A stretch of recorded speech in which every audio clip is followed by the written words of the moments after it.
Watchers. Hello tout le monde, j'espère que vous allez bien. Je suis Calvin, voici Red et on est les Watchers.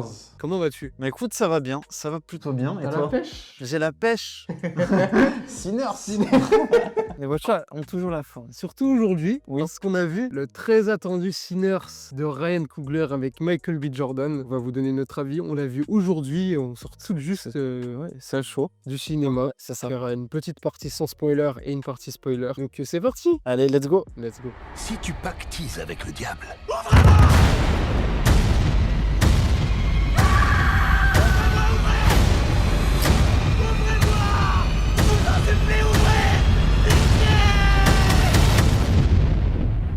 un jour, tu le retrouveras devant chez toi.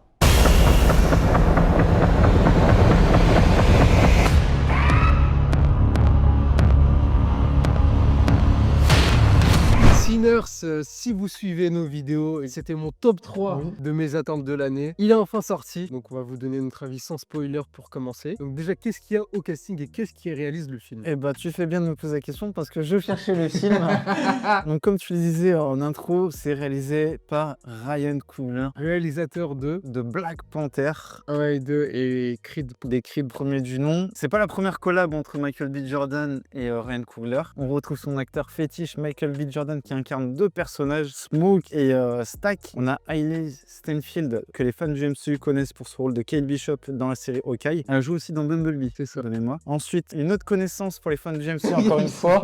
Ils sont tous là. C'est Wumi Mosaku qu'on a vu dans Loki et récemment Deadpool et Wolverine. On a aussi Miles Catton pour le rôle de Sammy. Et enfin, Jack O'Connell qui incarne Remick. Voilà. Sans rentrer dans les détails, c'est un film de vampire. Le premier film horrifique de Ryan Coogler Oui. qui s'essaye à l'horreur. Ah, c'est très bien. Qu'est-ce qu'on en a pensé? Franchement, j'ai kiffé. Le film faisait pas partie de mes grosses attentes. On avait fait une vidéo attente et le film n'était pas dans mon top attente. Et pourtant, j'ai pris beaucoup de plaisir à regarder le film. Je trouve qu'il y a une direction artistique qui est au top. Comme d'habitude avec Ryan Coogler, on n'est jamais déçu. Encore une fois, le film se mange très très bien. Il y a de beaux messages qui sont véhiculés. On a de la bonne action. L'équilibre fantastique horreur fonctionne à merveille. Les prestations des acteurs, elles sont toutes justes. Franchement, rien à dire là-dessus. Michael B. Jordan, c'est un acteur que j'aime beaucoup et encore une fois, il m'a pas déçu. Le ticket gagnant Michael B. Jordan, Ryan Coogler, franchement, c'est une valeur sûre de nos jours. Puis voilà, grosse expérience aussi sur le plan sonore, j'ai envie de dire. On l'a vu en IMAX, c'était une belle expérience. Et voilà pour mon avis à chaud. Et toi, du coup? Moi, j'ai énormément apprécié mon visionnage de Sinners. Comme tu l'as dit, on a vu en IMAX, ça a beaucoup fait. Ça n'a pas fait que le film soit excellent, mais ça joue beaucoup sur notre expérience, que ce soit visuel ou sonore. Comme tu l'as dit, le son, on va rester vague pour garder des surprises, mais le son a une place très forte dans le film et franchement, il y avait plein de scènes où j'avais beaucoup de frissons. C'était très fort. Les performances d'acteurs toujours aussi bonnes. Michael B. Jordan, il joue deux personnages malgré il n'y a pas vraiment trop de différence entre les deux. Ah, tu trouves? Si ce n'est que il y en a un qui est un peu plus gentil, tranquille, et l'autre qui est un peu plus bourrin, on va dire. Ouais. Mais bon, c'est minime, je trouve. Et Hailey Steinfeld, je la trouve pas.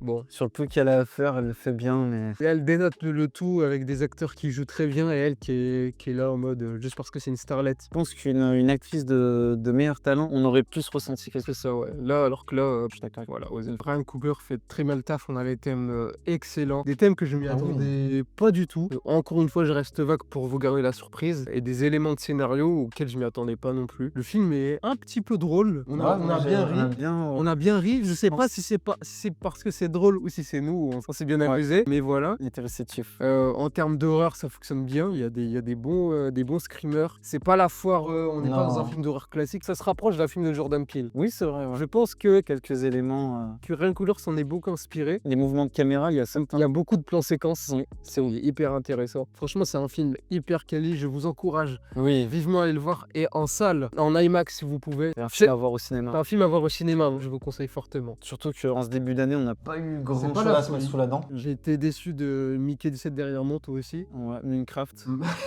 Il l'a pas vu. Je l'ai Il l'a pas mais vu. je sais que... Ouais, moi je l'ai vu. c'est dehors.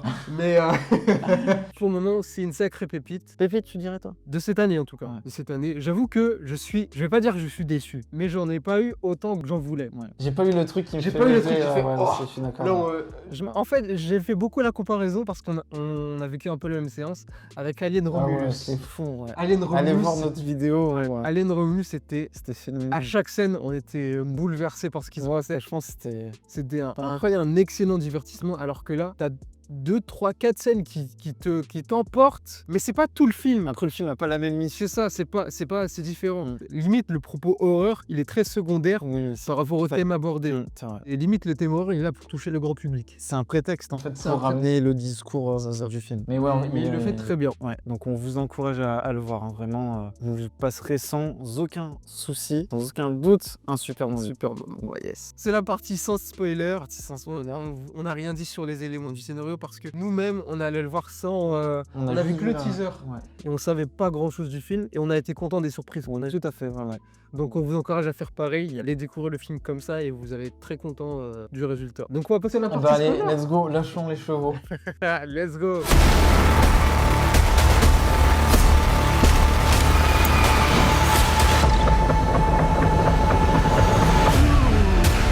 Partie spoiler. Donc sur quoi on va revenir en premier? Je pense qu'on peut revenir sur Michael B. Jordan. Oui. Le frérot, encore une fois. Les frérots. Les frérots. Les du coup. frérots. Franchement, charismatique de fou. Mais vraiment, je trouve que déjà de base, c'est un acteur qui a de la prestance. Beaucoup de Mais là, la reconstitution de l'époque, et tu lui mets la sape de l'époque, ça lui fait gagner des points en charisme.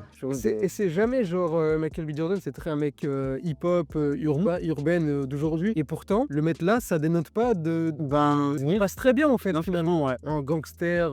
Tout à fait, ouais. Non, franchement, ça, il fait le taf déjà sur la personnalité, sur le comportement de ces deux personnages. Il y a une prestance qui se dégage. Et puis sur l'acting, je trouve qu'il a un jeu assez agressif, Michael B. Jordan, comme ses rôles dans Creed, dans Black Panther. Et là, on retrouve encore ce côté agressif que Ryan Coogler sait le faire jouer. Et malgré le fait que ce soit deux frères jumeaux, moi, j'ai réussi à les différencier. Tu vois, ils ont deux personnalités différentes. Je t'avoue. Une qui est un peu plus sensible et le grand frère qui est quand même bien brutasse, limite, c'est Killmonger, presque. C'est ça. Moi, je t'avoue, il n'y aurait pas eu le dress code, les couleurs des vêtements. Il y a des fois, j'aurais eu du mal un petit peu. Ok. Parce que je t'avoue que il y a une différence entre les deux, tu la sens, mais c'est pas instinctif. Ouais. Tu te dis pas, ah, il y a une autre manière de jouer ou quoi. Il aurait pu, je sais pas, avoir une autre manière de marcher. Là, ils sont tous les deux pareils en vrai. Dans le comportement? Dans le comportement, dans la façon de parler. Bon, il y en a un qui est un peu plus posé, on l'a dit. Ouais. Il y en a un qui parle plus fort. Mais quand même, je trouve que ça reste minime.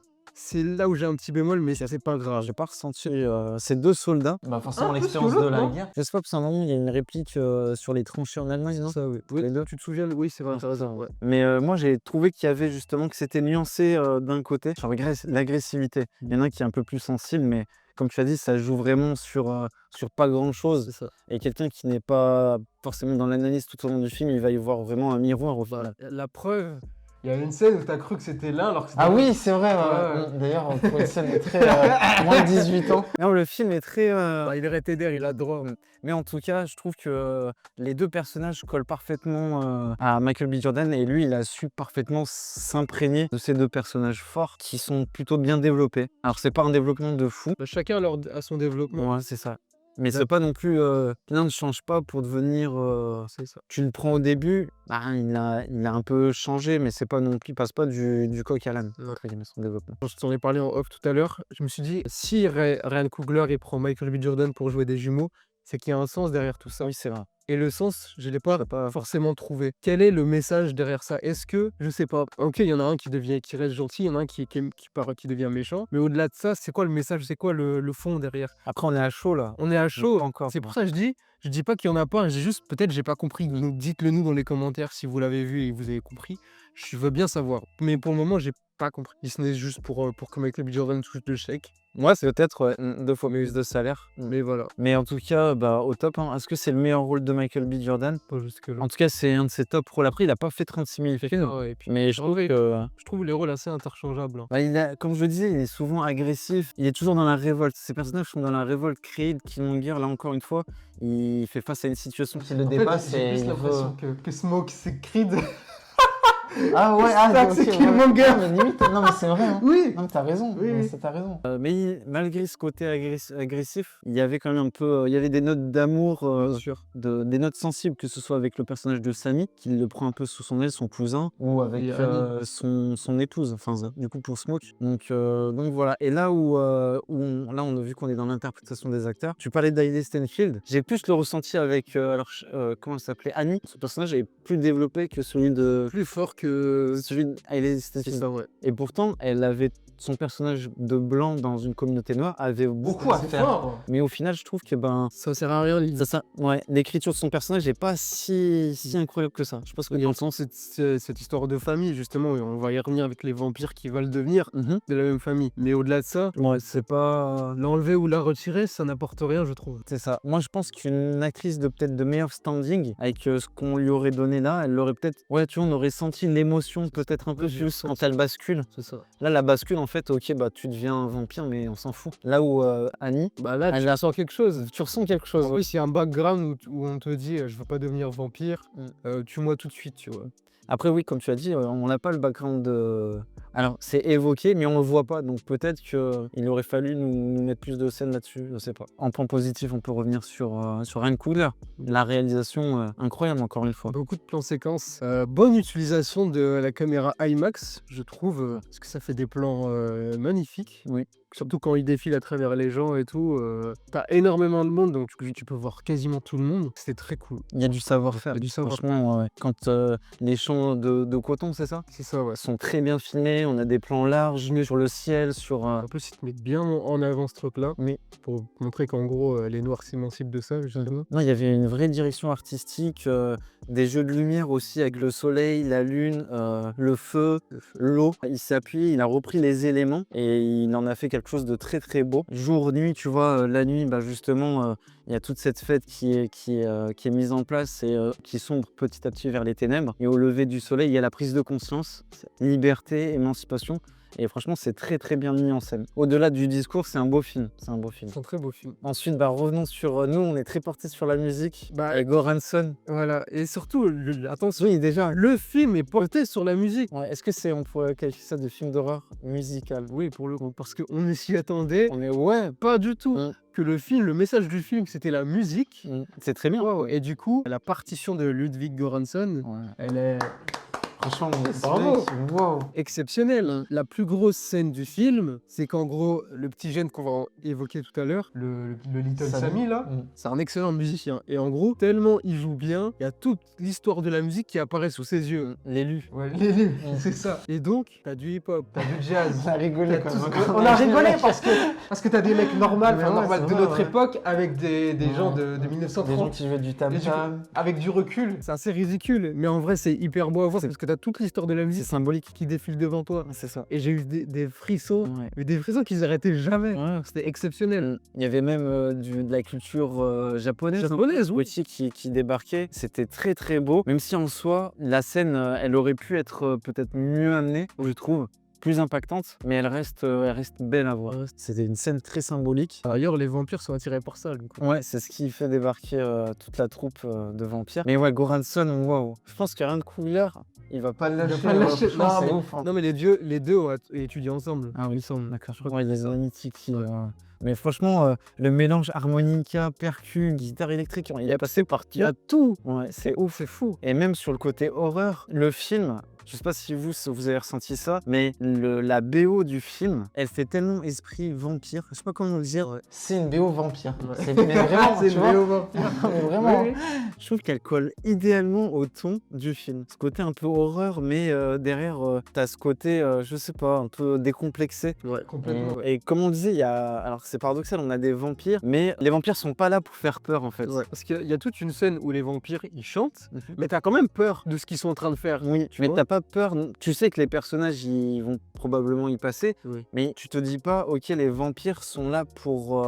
C'est pas bête comme Ouais, voilà, d'habitude. exactement. C'est amené intelligemment, ils sont là pour leur cause, mais ils ont pas pour objectif de faire peur le spectateur. Ils sont juste là pour ce côté symbolique, pour dénoter avec. En fait, c'est compliqué à expliquer, mais. Ils font peur malgré eux, on va dire. Là où dans un film d'horreur, des éléments, ils vont faire peur pour rien. C'est ça. Ouais. Ryan Coogler, on en parlait en off. Et franchement, il a les codes de l'horreur, c'est ouf. Moi, dans 3-4 ans, je le vois bien faire un film full Là, horreur. c'est son premier essai, mais je pense que dans quelques années, il va nous sortir. C'est bien qu'il se diversifie. Ouais. Mais moi, tu vois, là où tu dis de l'horreur, moi, je le vois bien faire plus de choses au contraire. Ok. D'autres genres. Ok. Et moi, je Se suis grave diversifier, partisan de ça. Mais c'est bien, c'est un vrai couteau suisse. Hein. Ouais. Là où certains réalisateurs horrifiques s'autoproclament maîtres de l'horreur, C'est des et pipichas à au côté final, de ça. c'est juste des ouvertures de porte, il y a quelqu'un. Ça, en 2025, je veux dire, c'est plus possible. Le public est averti, il connaît tous ces codes. Et là, c'est. Alors, le film se veut pas être un film d'horreur, mais les séquences où. Thème horrifique. Ouais, tu vois, sur le début de film, ben, il y a 2-3 moments, ça paye pas de mine, mais waouh! La scène du serpent, tu vois, waouh, tu t'attends. Enfin, le son plus la caméra, ça te rend bien le truc. Pareil pour les visions. Quand Samy rentre dans l'église, les visions sont impactantes et elles sont jamais là pour combler un vide en fait. Elles sont là parce qu'elles doivent être là et elles amènent quelque chose. Ça marche très bien. Je l'avais dit au début, c'est pas une foire au screamer, non, chaque fois, non, c'est pas le propos en fait. Tu le disais sur les personnages sont intelligents. Oui, on n'est pas sur des fait persos clichés de films d'horreur, non. À chaque fois qu'il se passe quelque chose, les personnages vont réfléchir en conséquence et être raisonnables. Ils vont pas se dire, ah bah on va les séparer parce qu'une telle raison.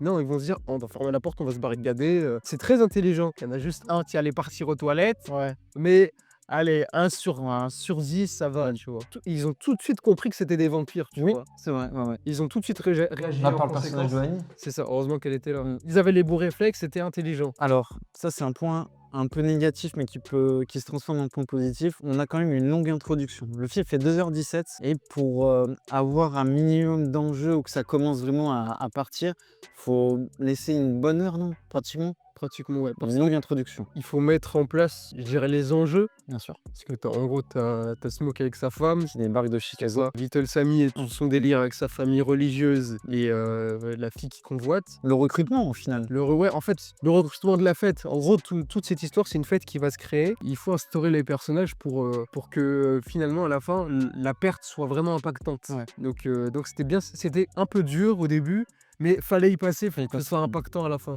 Pour qu'on puisse sentir un peu les liens entre les personnages qui se rassemblent au même endroit. Et les personnages, franchement, j'ai envie de dire, Ryan Coogler, il sait très bien les écrire. Encore une fois, on a une écriture au top.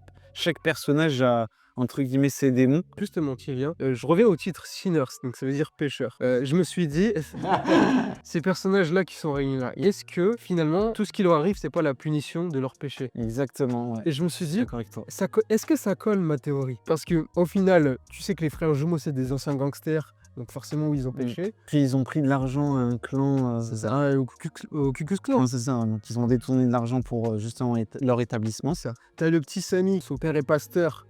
Et l'opposition. Il est en opposition avec lui, il veut aller s'amuser et goûter à la luxure, au péché, etc. Mais par contre, t'as la famille chinoise qui est là, mais est-ce qu'ils ont fait des mauvais choix dans leur vie? Je sais pas. Ils ont priorisé le business à leur fille. Oui, c'est vrai. Peut-être ça. Et la femme de Smoke, elle, je sais pas.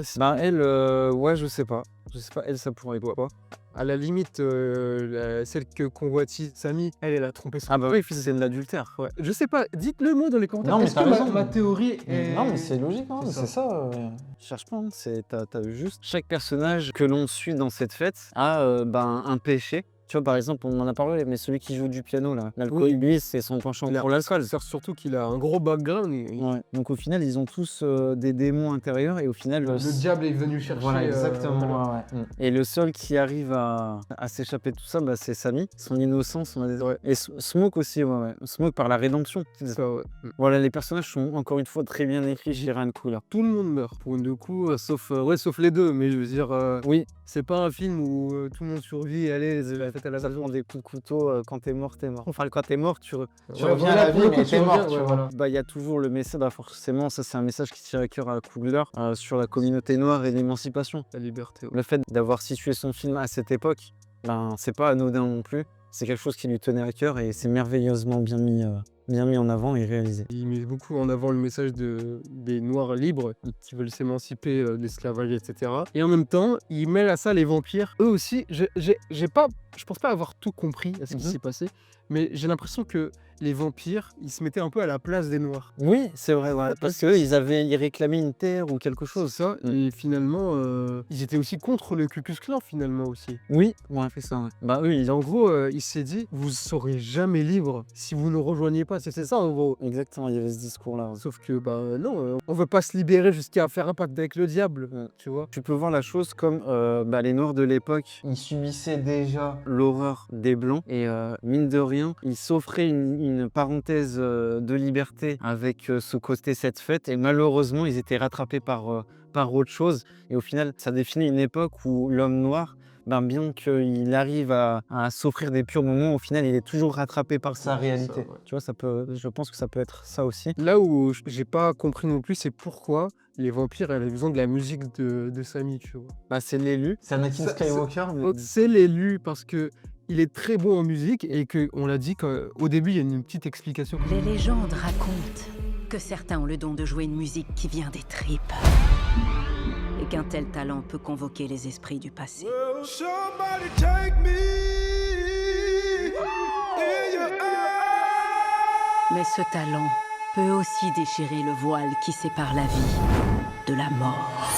Donc, c'est ce qui est arrivé finalement. Mais j'ai pas compris, ils y gagnent quoi ces gens-là, les vampires, avec sa musique? Bah, peut-être une sorte de liberté. Est-ce que le fait que Sammy, son père, soit un homme de Dieu, ça crée peut-être quelque chose, une Oui, parce que tu opposition? l'avais dit comme quoi, il avait dit qu'on est l'homme, Dieu et Oui, je sais ouais, plus quoi. ouais. Donc je crois que Ça c'était peut être ça, et la guitare symbolise peut-être la Bible ou quelque chose. Ouais, tu vois. il y a moyen, ouais. Mm. Ok. Ça peut Dites-le être dans ça, les après, c'est commentaires. peut-être pas ça, hein, Ouais. mais en tout cas, tu vois, toutes ces réflexions, elles sont géniales parce que t'as la dimension blockbuster action parce que l'action, il y en a, Bien sûr. mais derrière, t'as le message quand même qui est là et qui est lisible. Et encore, tu vois, on est là, il est lisible, mais je suis sûr qu'il y a des choses encore. On sait pas encore. Parce que comme tu me l'as dit avant qu'on attaque la vidéo, le film est quand même très dense. Il se passe Très, beaucoup très de dense, choses. ouais. Il n'est pas avare en action. Il y a de la giclée, de sang. C'est très sanglant. Ouais. On n'a pas parlé du jeune prodige, Samy, Sammy, ouais. oui, l'acteur. Ouais, l'acteur qui fait ses premiers pas au cinéma. Mm. Et franchement, il tient la route et il chante très bien et il joue très bien. Ouais. Franchement, les chansons sont incroyables. Ouais. Il y a du mélange entre de l'électrique et du country un peu Far West. Western, c'était pas mal. Le blues, du coup, c'est le thème qui on revient va souvent. on va chercher le mot. Ouais. Ouais. C'était excellent. C'était excellent. Moi, franchement, à plusieurs reprises, j'ai tapé du pied. Si t'aimes de base ce genre de musique, faut y aller. Ton argent. C'est une vraie expérience pour les oreilles. Je vais aller faire un petit tour sur Spotify ouais, et t'as puis derrière, ça va tourner en rond. Là où un truc que je t'ai dit plein de fois que j'étais frustré, c'est qu'ils n'utilisent pas la musique pour venir à bout Oui, ouais. du Il climax. faut voir de la musique. Je me suis dit, Alléluia. on y revient tellement souvent à la musique, je m'attendais à une fin explosive où la musique va les sauver, ou je sais pas. Tu t'attendais au week-end au...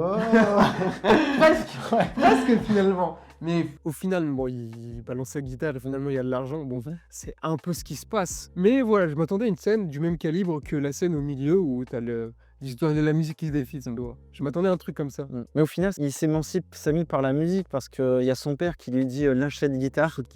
Et au final, il fait carrière. Donc il y a cette symbolique autour de la musique C'est ça. qui est libératrice et on peut y vivre. Bien Ouais, sûr. On peut vivre de sa Il a passion. réussi à en vivre de ça et c'était fort. Mais je suis d'accord. Bien. Je suis d'accord avec toi. C'est vrai que la musique aurait pu combattre les vampires. Ouais. Mais Pas d'une façon bête, Oui, hein, ouais, mais bah je oui. veux dire, je sais pas. autre élément aussi, on parlait des vampires.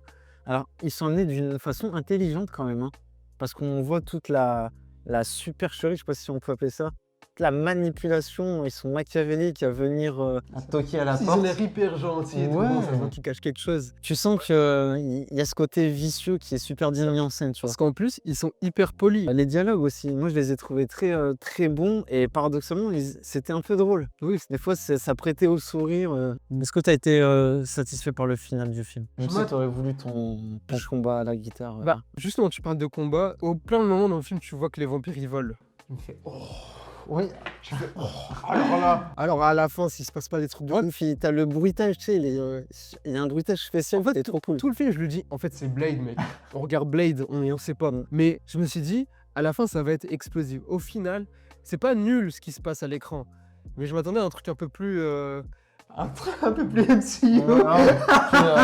C'était stylé, hein, mais En fait, le fait de les voir voler au début, je me suis dit, oh, il va tirer dans le ciel. ça aurait pu J'en sais rien, ouais, tu ouais. vois. Au final, c'était ok. Légère déception, mais ça me gâche pas le film. Sur l'inspi, Ryan Coogler on sent l'inspi Tarantino et son film Une nuit en enfer avec George Clooney, où c'était un peu le même délire, où il y a deux personnes qui arrivent dans un bar et il y a une attaque de vampires. Bah, tu sens que le Coogler s'y est inspiré et c'est un bel hommage, je trouve. Voilà. Il y a 2 scènes post-génériques, je voudrais peut-être revenir là-dessus. C'est ça, j'allais revenir dessus. Bah, du coup, on revient des années plus tard, dans les années 90, où le petit Sammy est devenu très très vieux. Il a eu une très belle vie, plusieurs albums. Dans les années 90, Ouais, c'est ça. Il a vécu la vie qu'il voulait. Et il retombe sur Stack. accompagné de Ouais, de Marie, là, le Hailey Steinfeld. Donc, il est vivant. la grosse bague, oui, C'est ça. souvent. Il est vivant. Je pense que ça tease une potentielle suite. Ouais, moi je pense pas. Moi je pense Tu penses pas? je pense que le film se suffit à lui-même, mais Ryan Coogler apparemment Apparemment, d'après ce que j'ai entendu, il prépare une saga Sinners. Ok. À voir. D'ailleurs, ça me fait penser à Dracula Untold, où il y avait une scène un peu comme ça, où Dracula et son ennemi, tout au long du film, se retrouvent des années plus tard. Ça m'a fait penser un peu à ça. Je suis pas contre, si c'est, mais à voir, parce qu'au final, tout le délire des vampires est très secondaire. Oui, c'est Donc, s'il y a une suite, il faut me sortir un nouveau thème, quelque chose, parce que là, on parlait d'émancipation de liberté. Là, dans le présent, semi-présent, je sais pas ce qu'ils vont raconter. Ouais, je vois pas. Quelle note tu mettrais alors? Je vais partir sur 4 sur 5. Voilà. Et toi? Moi, je vais partir sur 4 sur 5 aussi. Non, franchement, c'est une très belle proposition. Si tu veux de l'action, t'en as. Si tu veux des messages de l'horreur, t'en as. Si tu veux des beaux messages, t'en as. De la très bonne musique. T'as un très beau film. Non, franchement, le film, il est complet. Hein. Le film, Il est très dense. Oui. On a dit, il est Oui, très c'est dense. très dense. Donc voilà, c'était notre avis Pour Sinners. pour Sinners. Bien, n'hésitez pas à nous dire ce que vous en pensez dans les commentaires, si vous avez aimé ou non le film. N'hésitez pas à liker, à partager et à vous abonner. Ça nous fait très plaisir. On se trouve très bientôt pour de prochaines vidéos. C'était les Watchers. Watchez bien. T'as un truc sur le coup là. Qu'est-ce Ah ouais, qui se où passe? Ouais, Ah. ça gicle. C'est un peu rouge là. Qu'est-ce qui se passe? Ah, mais je crois que je suis mort. Mais du coup, je suis pas mort là.